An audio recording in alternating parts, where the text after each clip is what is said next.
Just before Christmas, I watched Trump give a speech at a turning point event. And quite frankly, that speech gave me chills. It confirmed everything that I have told you about Trump's intentions for the African American community. The speech was extremely anti-Black and anti-civil rights. As a matter of fact, the speech basically spoiled my Christmas. So I want to share with you this speech, and I want to talk with you about what we need to do in order to try and slow this down, hopefully even prevent it, because it's really serious and it's only about 2-3 weeks away. So stay with me. I'll be right back.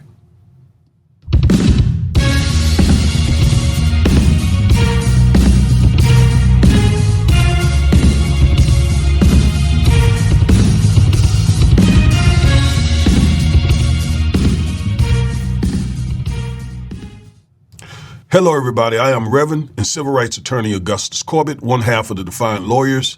Each and every week, we bring you at least one legal analysis of some trending story regarding politics, policies, personalities, or pop culture to empower you with the information you need to defy this unjust legal system and to nullify systemic racism. If that interests you, please like, share, comment, subscribe, and click the bell so you'll get notified every time we upload one of these videos. Before we get started, please go over to Amazon.com, grab your copy of my book, Education and Justice, if you have an African-American son in public school. This book will teach you the many ways that public schools mistreat African-American boys and what you can do to help your son, your grandson, godson, nephew, whatever the case may be. All right, so this speech that Trump gave at this Turning Point event was very concerning, although I know what's coming. I knew it already. I've done multiple videos warning the Black community about what's ahead for us. And it's not a long video, so I want to go back through this video. I want to show you parts of it just to show you that just weeks ago, President-elect Trump gave this speech and confirmed everything I've told you. And at the end of the video, I'm going to tell you exactly what we need to do to try to stop this from happening. All right, let's go to the video. We'll end the left's campaign of racial discrimination and restore equality to our land and all over our land. And if you listen to this carefully, you notice him saying the left's campaign against racial discrimination. The left typically, by that he means progressives or liberals, they're the ones who typically are fighting against racial discrimination. So what exactly does Trump mean by the left's campaign of racial discrimination? Here's what he means. He is claiming that whites suffer reverse discrimination, which is a falsehood that he'll use to justify attacking civil rights. So Trump is all about reverse discrimination. Many white conservatives talk a lot about reverse discrimination. In other words, they're the victims of discrimination, despite the fact that they freaking own almost everything in this country, control everything in this country. African Americans, even after 400 years after the Civil War, still own roughly 3 to 5% of this nation's wealth. We're the ones who are racially discriminated against. Yet, they are making themselves the victims. And they will use that claim of victims to dismantle or to weaken civil rights laws. That's what this is all about. That's all it's about. He will use the Justice Department to go after people he deems that are discriminating against white people. They will also use this lame excuse as justification for undoing civil rights protections. Because in their minds, civil rights laws are at the root of them not being able to do whatever they want to do, to whomever they want to do it to. So they have been fighting civil rights laws since they were passed. And now they're in a position to take another hit at those civil rights laws. All right, let's look at some more of this video. I'll end all of the Marxist diversity, equity, and inclusion policies across the entire federal government immediately. And at the same time, we will ban these unlawful policies from we're going to ban them from the private sector as well. So this is a way that he intends to go after civil rights, right? He is claiming that DEI is Marxist, it's leftist, it's reverse discrimination. When all DEI stands to do, as I say here, is to create a more equitable playing field for equally deserving individuals from marginalized communities. That is all DEI intended to do. Yet Trump is going to use this false claim of reverse discrimination to completely try to get rid of DEI policies in American society. And you heard him say, not just in the government, but even in the private sector as well. This is what I'm telling you. This is what I mean when I say they're coming after civil rights. All right, let's go back and watch some more of this disturbing video. In America, we believe in the merit system, and now because of the major decision handed down recently by the Supreme Court, our country has again gone back to the merit system. That's what made our country great. And I want to just thank the Supreme Court because that took a great deal of courage for them to do that. And some people were surprised by it, but that's what made us great. Merit.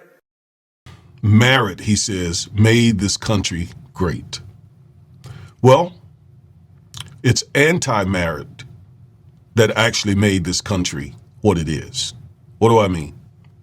If this country was truly based on merit, then African-American people would be very, very, very wealthy today. Because for 250 years, we laid the economic foundation of this country, and we've never been compensated for it. We earned it, and that's what merit means. You get what you earn.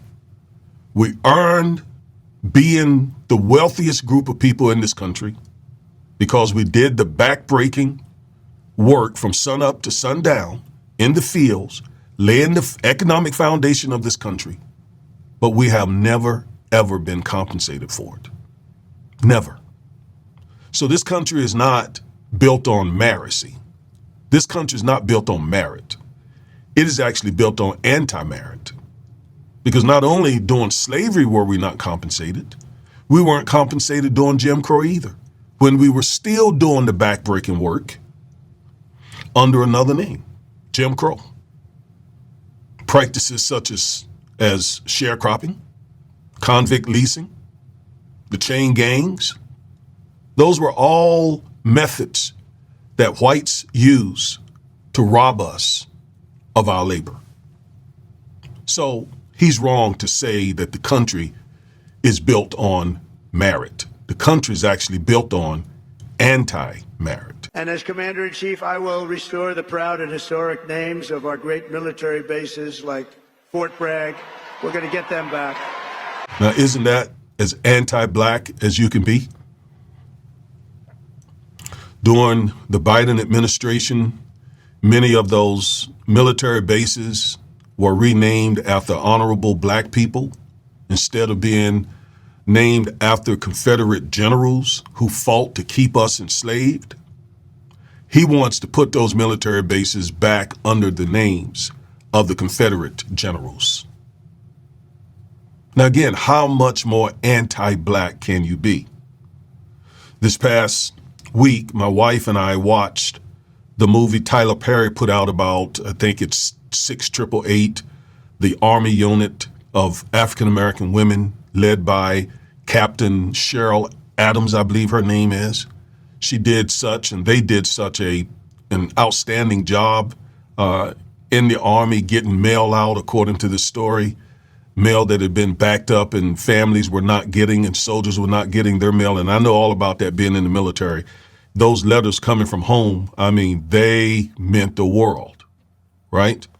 So these African-American soldiers, women, completely created this awesome system to get those letters back. And for that, they were celebrated in Europe. This is during World War II, fighting Hitler. But when they got home, they didn't receive any honor until here recently.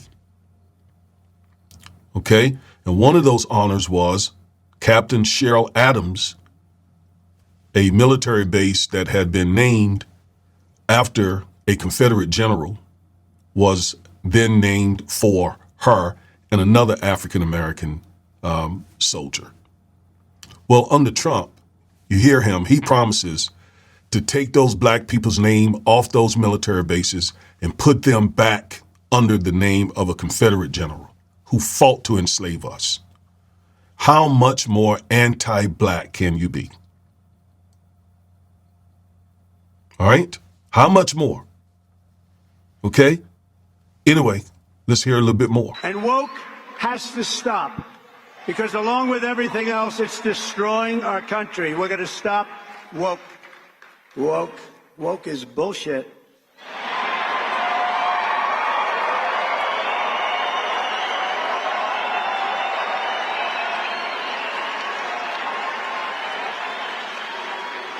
As an example, in addition to the military bases, I understand they want to now rename 14 ships. We want to rename them. Some of these ships have had a great and glorious past. They want to take the name off and put another name down. Now, I can imagine whose name they're going to put up. Not going to happen with me.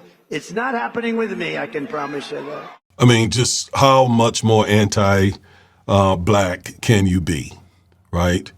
So the whole woke thing,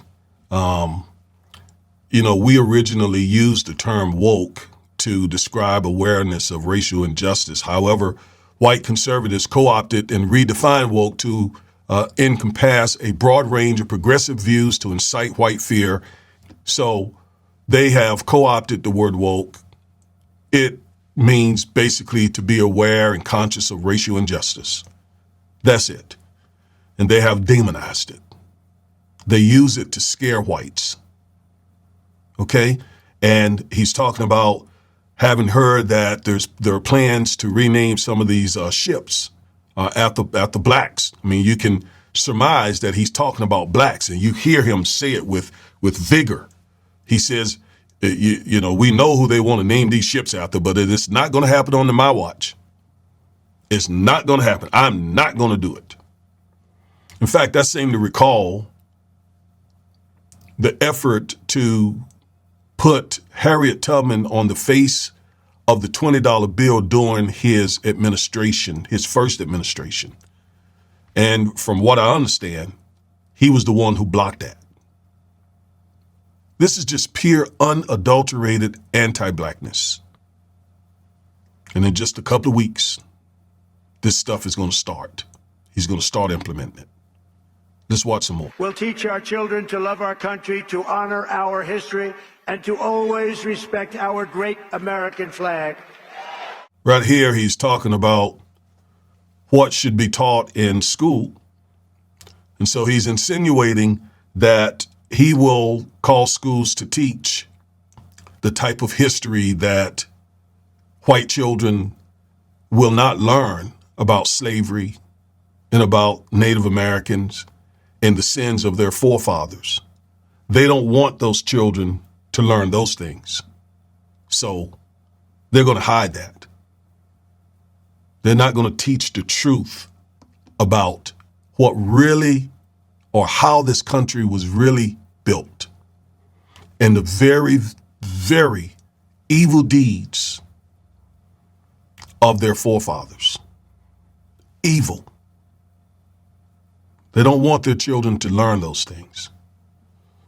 So by teaching a whitewashed version of history, they figure then their children would grow up to love America.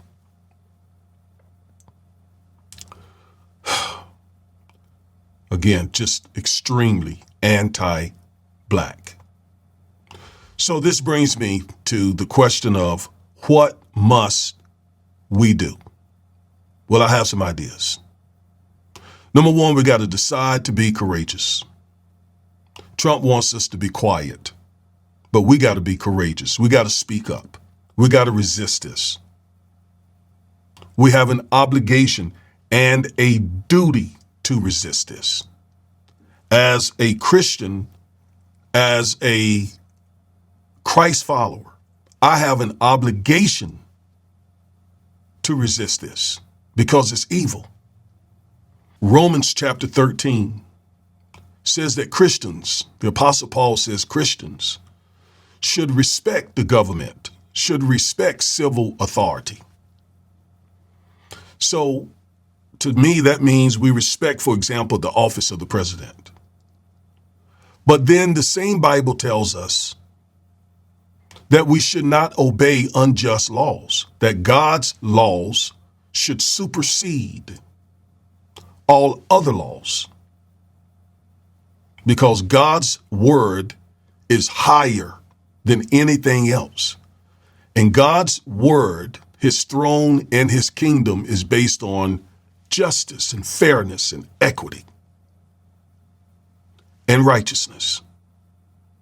So when a political leader issues an unjust, anti-scriptural law or implements such policies, we have an obligation to resist them.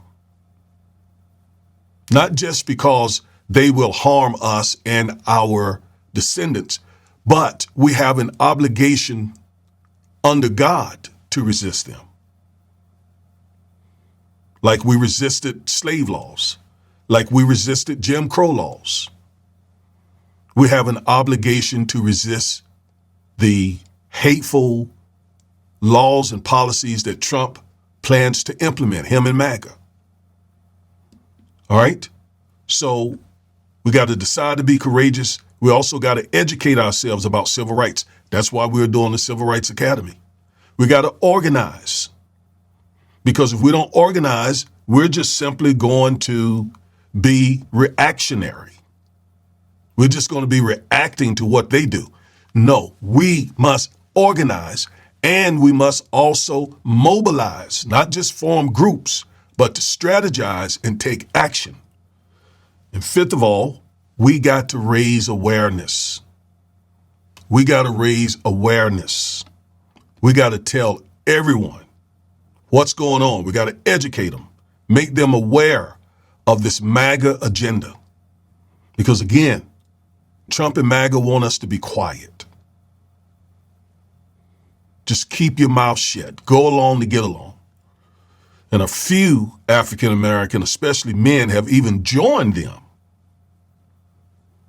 The rest of us who haven't lost our way, who haven't put money above our community, we got to resist this.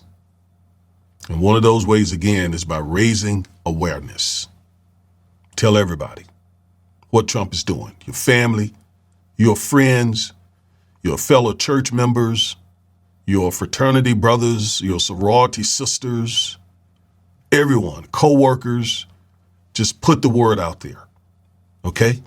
So those are the 5 things that we must do. Start doing now. Decide to be courageous. Educate ourselves about civil rights. To do that, just go find our Civil Rights Academy playlist, watch all those videos, organize, mobilize, and raise awareness. Now, we call that AMCA. AMCA, which means arise, mobilize, keep advancing. I'll be doing a video soon with some updates. And we'll also be doing some private Zoom calls and so on.